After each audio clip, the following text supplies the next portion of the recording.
عورت اپنا جسم دیتی ہے تاکہ محبت حاصل کر سکے اور مرد ضروری نہیں کہ کچھ غلط کرنے سے ہی دکھ ملے۔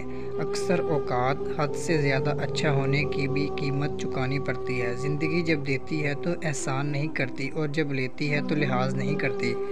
دنیا میں کچھ ایسے مرد بھی ہیں جو عورت کو دیکھ کر اپنی نگاہیں نیچی کر لیتے ہیں۔ تمام مرد لٹیرے نہیں ہوتے، کچھ عزتوں کے محافظ بھی ہوا کرتے ہیں۔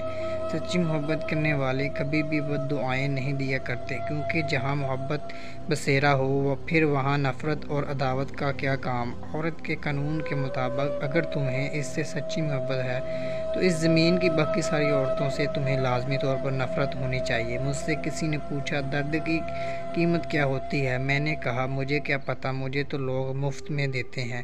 جو انسان تنہائی کو پسند کرنے لگ جائے تو سمجھ لو کہ وہ لوگوں کی حقیقت کو بہت قریب سے جان چکا ہے۔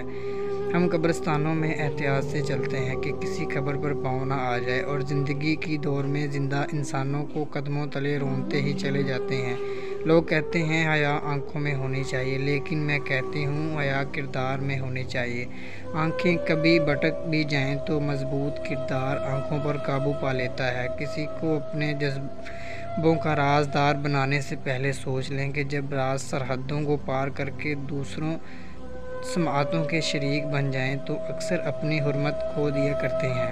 کون جانے سننے والے کا ظرف اتنا بلند بھی ہو یا نہ کہ وہ آپ کے جذبوں کی قیمت کو جان سکے۔ تعلقات کو توجہ چاہتے ہوتے ہیں، ورنہ جذبے بڑی خاموشی سے سسکتے سسکتے مر جایا کرتے ہیں، ویسے ہی جیسے پودے پانی نہ ملنے پر سوکھ جاتے ہیں۔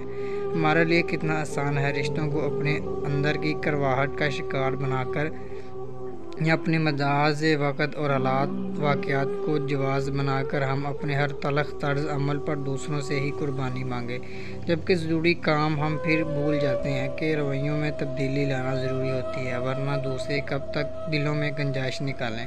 زندگی تجربات کا نام ہے، کچھ تجربات خود کرنے پڑتے ہیں اور کچھ ہمیں دنیا سکھا دیتی ہے۔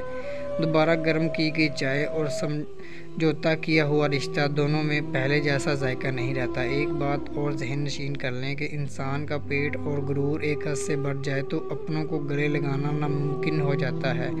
کچھ لوگوں کو ان کی غلطیوں کی معافی تو مل سکتی ہے، مگر وہ مقام نہیں جو ہماری زندگی میں کھو چکے ہوتے ہیں۔ اگر اللہ نے وہ لے لیا جسے کھونے کا آپ تصور بھی نہیں کر سکتے تھے، تو یقیناً وہ کچھ ایسا بھی دے گا جسے پانے کا آپ نے شاید کبھی سوچا بھی نہ ہوگا۔ جب رویوں کی بدصورتی محسوس ہونے لگے تو اپنے آپ کو کچھ وقت کے لیے خاموش کر لیں اور تنہائی اختیار کریں، کیونکہ جب آپ کسی کے لیے غیر اہم ہو رہے ہوتے ہیں تب وہاں چیخ و پکار معاملے کو اور زیادہ بگاڑتی ہے۔ کچھ وقت کے بعد آپ اپنی اہمیت کا رویہ محسوس کریں گے۔